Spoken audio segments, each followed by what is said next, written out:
رحم اللہ من قرع الفاتحہ بسم اللہ الحمد للہ الرحمن الرحیم مالک یوم الدین۔ ایک درود پڑھ دے محمد و آل محمد کی بارگاہ۔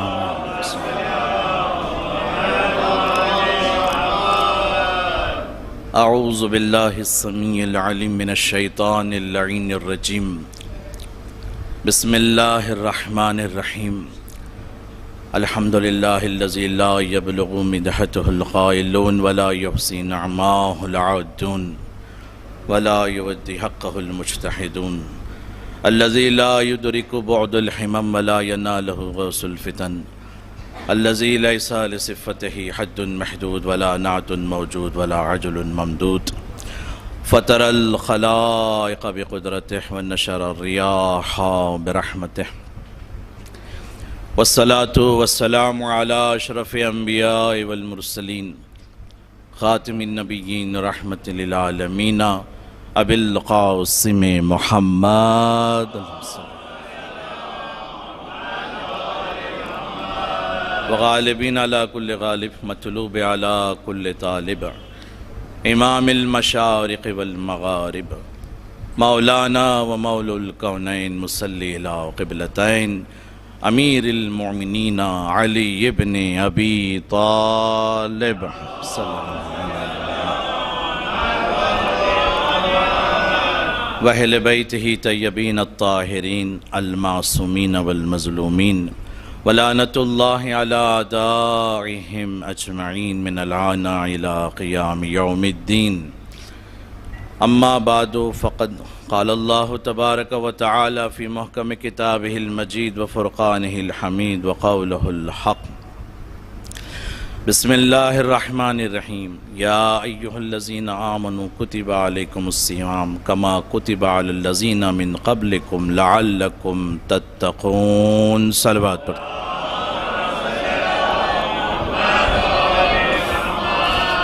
سورہ بقرہ کی 183 آیت میں پروردگار ایمان والوں سے خطاب کر رہا ہے۔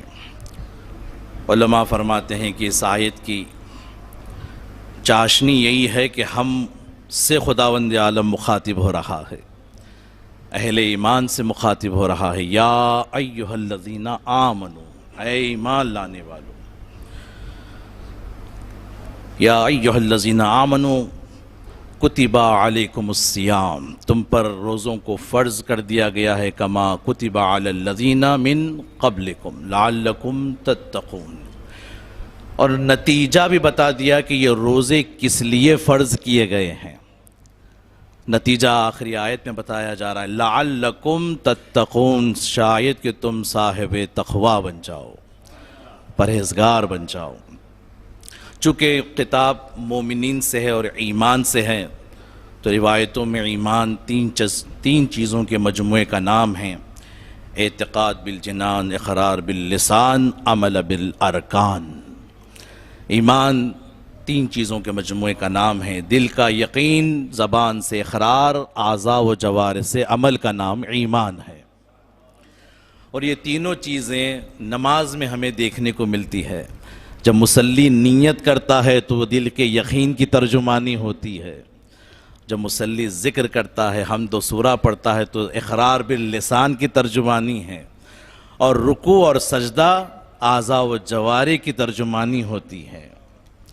تو ایمان اہم ہے، اور پیغمبر نے ارشاد فرمایا، یا علی مثلک کسورۃ التوحید، اے علی تمہاری مثال سورہ توحید کی طرح ہے۔ یا رسول اللہ، سورہ توحید کا ہی کیوں آپ نے انتخاب کیا؟ عجب نہیں، پیغمبر فرمائیں اس لیے کہ جو سورہ توحید کو دن میں 3 مرتبہ پڑھتا ہے تو 1 ختم قرآن کا ثواب ملتا ہے۔ اس لیے سورہ فاتحہ میں ایک حمد کے بعد 3 سورہ توحید پڑھا جاتا ہے۔ حضرت علی کو سورہ توحید کی مثال دے کر پیغمبر یہ سمجھانا چاہتے ہیں، اے علی تمہاری مثال سورہ توحید کی طرح ہے۔ اس کا مطلب ہے، یا علی جو کوئی تم سے دل سے محبت کرے گا وہ 1 ثلث ایمان کو حاصل کر لے گا۔ یا علی جو تم سے دل سے محبت بھی کرے اور زبان سے اقرار بالولایت بھی کرے تو وہ 2 ثلث ایمان کو حاصل کر لے گا۔ یا علی جو تم سے محبت بھی کرے اور اقرار بھی کرے اور تمہاری سیرت پر عمل کر لے تو وہ کل ایمان کو حاصل کر لے گا۔ صلوات پڑھ دے محمد و آل محمد۔ یا علی یا علی یا اللہم صلی علی۔ اس لیے پیغمبر نے کہا یا علی تمہاری مثال سورہ توحید کی طرح ہے، کہ جو 3 مرتبہ سورہ توحید پڑھ لے یہ ختم قرآن ہے، اور جو علی سے دل سے محبت کر لے اور اقرار بھی کرے اور ان کی سیرت پر عمل کر لے تو وہ کل ایمان کو حاصل کر لے گا۔ اسی لیے پیغمبر نے جس طرح سے روزے کے لیے آیا ہے کہ الصوم جنۃ من النار، صوم یعنی روزہ آتش جہنم کے لیے سپر بن جائے گا۔ عزیزو یہ روزہ کتنی اہمیت رکھتا ہے، یہ اس وقت کام آ رہا ہے جہاں یوم لا ینفع مال والبنون، جہاں نہ مال کام آنے والا ہے نہ بیٹے کام آنے والے ہیں، وہاں پر یہ روزہ کام آنے والا ہے۔ یوم لا ینفع المال والبنون، وہاں پر پیغمبر فرمایا الصوم جنۃ من النار، یہ صوم یہ روزہ تمہارے لیے ایک دیوار بن جائے گا، ایک سپر بن جائے گا جہنم کے آگ کے لیے۔ اور امام شافعی کہتے ہیں حب علی جنہ، علی کی محبت آتش جہنم کے لیے سپر ہے۔ حب علی جنہ امام الانس والجنہ وصی المصطفیٰ حقا خصیم النار والجنہ۔ صلوات پڑھ دے محمد و آل محمد کی بارگاہ میں۔ اگر روزہ آتش جہنم کو روکتا ہے تو علی کی محبت بھی آتش جہنم کو روک دیتی ہے۔ امام شافعی کا یہ شعر آج بھی کتبہ شدہ ہے نجف اشرف میں کہ علی کی محبت آتش جہنم کے لیے سپر ہے، اور علی امام جن اور انس ہے، اور حق تو یہ ہے کہ علی ہی وصی مصطفیٰ ہے اور علی ہی قسیم النار والجنہ ہے، علی ہی قسیم النار والجنہ ہے۔ روزے کی اہمیت اور روزے کی عظمت کے لیے یہی حدیث قدسی کافی ہے کہ الصوم لی وانا اجزی بہ۔ حدیث قدسی میں آیا ہے، خداوند عالم کا یہ ارشاد ہے کہ صوم یعنی روزہ میرے لیے ہے اور میں ہی اس کی جزا ہوں۔ کتنی پیاری حدیث ہے، یعنی بتانا یہ مقصد ہے کہ اگر جو صائم جب روزہ رکھتا ہے تو یہ روزہ میرے لیے اور میں ہی اس کے اجر دینے والا ہوں، میں ہی اس کی اجر کو میں ہی جانتا ہوں کہ کتنا اجر صائم کو ملنے والا ہے، ایک روزے دار کو ملنے والا ہے۔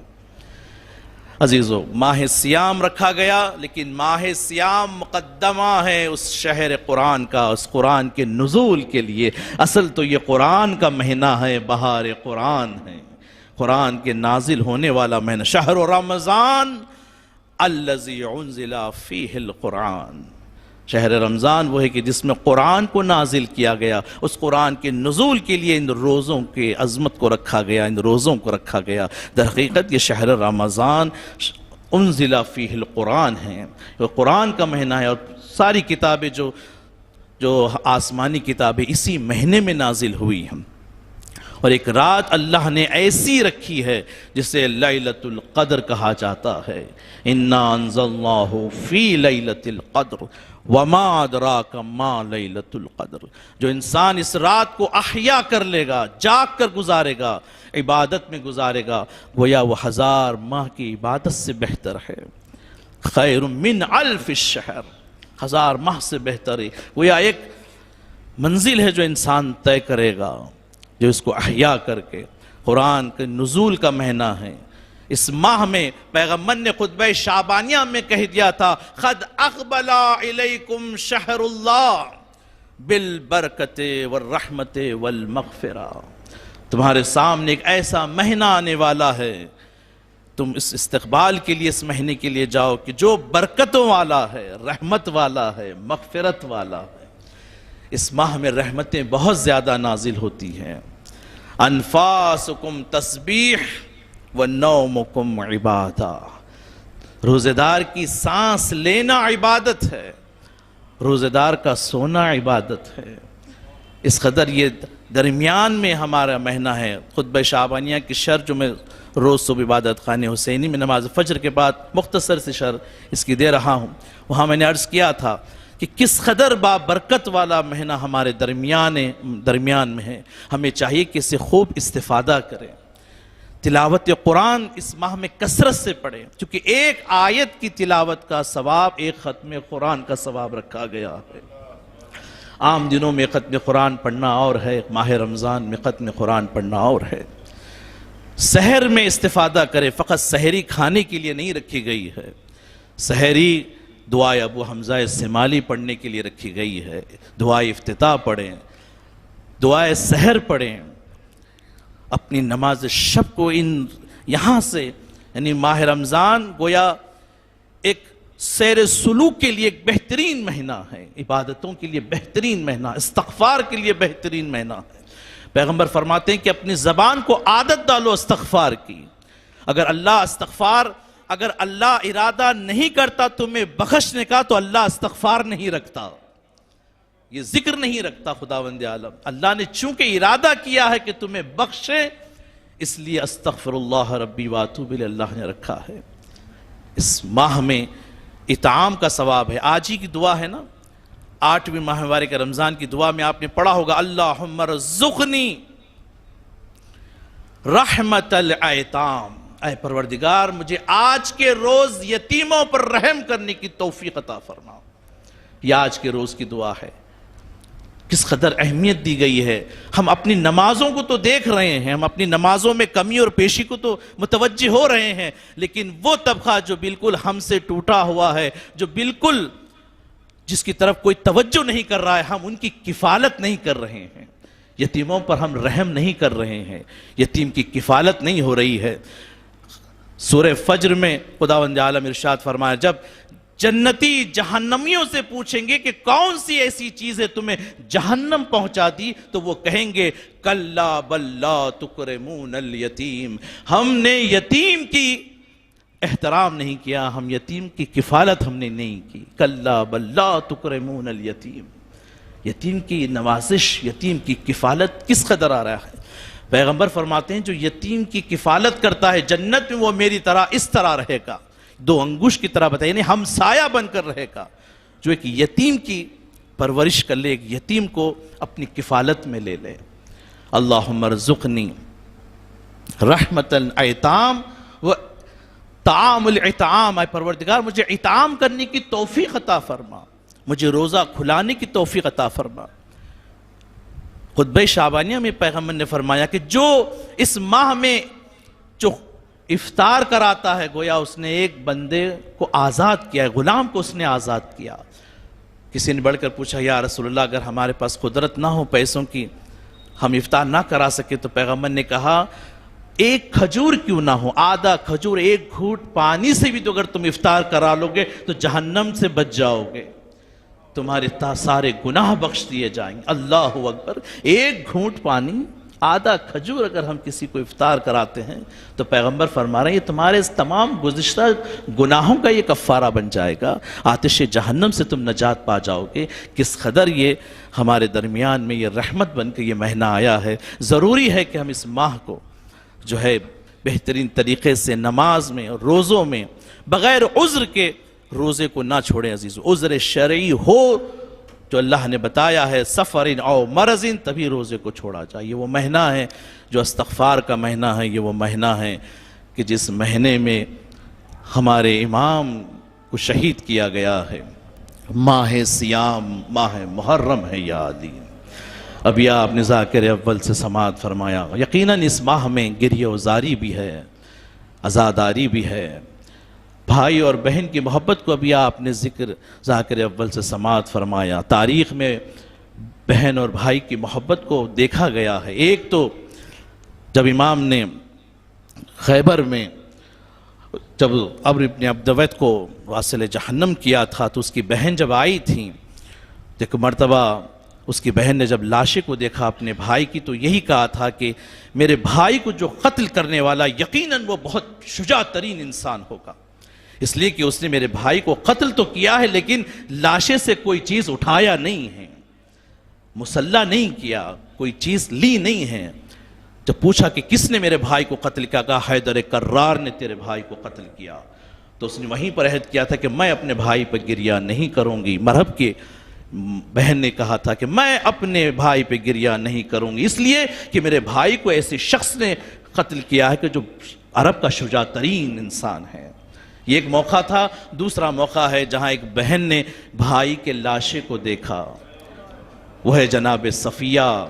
جب جنگ احد میں جناب حمزہ کے لاشیں کی طرف آ رہی تھیں تو پیغمبر نے بڑھ کے کہا تھا علی صفیہ کو روکو، کہیں ایسا نہ ہو کہ ایک بہن اپنے بھائی کو اس عالم میں دیکھے کہ جن کا جگر کو نکالا گیا ہے۔ خود پیغمبر نے آگے بڑھ کر اپنی ردا جناب حمزہ پہ ڈال دی۔ روایتیں بتاتی ہیں کہ کچھ جگہ بچ گئی تھی پاؤں کی جگہ، تو پیغمبر نے گھاس کو لے کر جناب حمزہ کے پاؤں پر رکھ دیا تاکہ بہن کی آنکھیں اپنے بھائی کے پاؤں پر بھی نہ پڑے، بے چین ہو جائے گی، بے قرار ہو جائے گی۔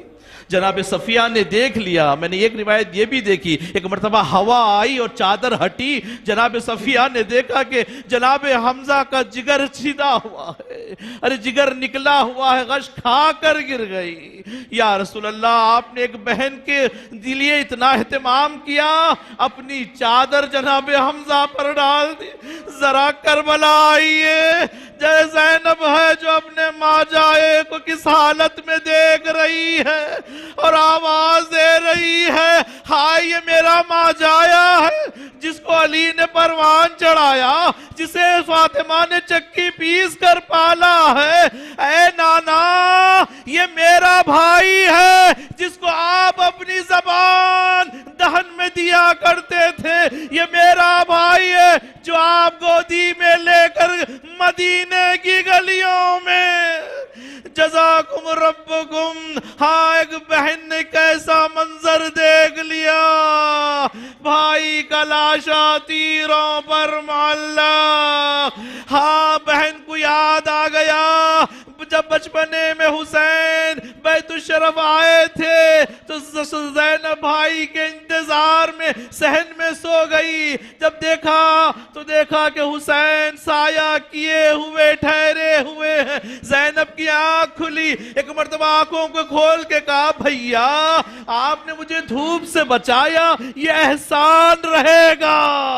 ہاں، زینب کو یاد آ گیا کربلا میں جلتی ریتی پر حسین کا جنازہ، زینب کے دونوں ہاتھ بندھے ہوئے ہیں۔ زینب نے ایک مرتبہ کہا ماں جائے، بہن شرمندہ ہے، ہائے میرے دونوں ہاتھ پسے گردن سے بندھے ہوئے ہیں، ورنہ میں اپنی چادر تمہارے لاشے پر ڈال دیتی۔ 11ویں محرم جب قافلہ درمیان سے گزارا جا رہا تھا، زینب نے اپنے آپ کو گرایا۔ ایک مرتبہ زین العابدین کی طرف نگاہ کی تو کیا دیکھا، قفس عنصری سے رو پرواز کرنا چاہتی ہے، بڑھ کے بھتیجے کو گلے سے لگایا، اے سید سجاد، ارے ابھی کوفہ اور شام کا منظر باقی ہے بیٹا۔ کہا پھوپھی اماں میں کتنا بدنصیب بیٹا ہوں، میرے بابا کا جنازہ تیروں پر معلق، میرے ہاتھوں میں ہتھکڑیاں، پاؤں میں بیڑیاں۔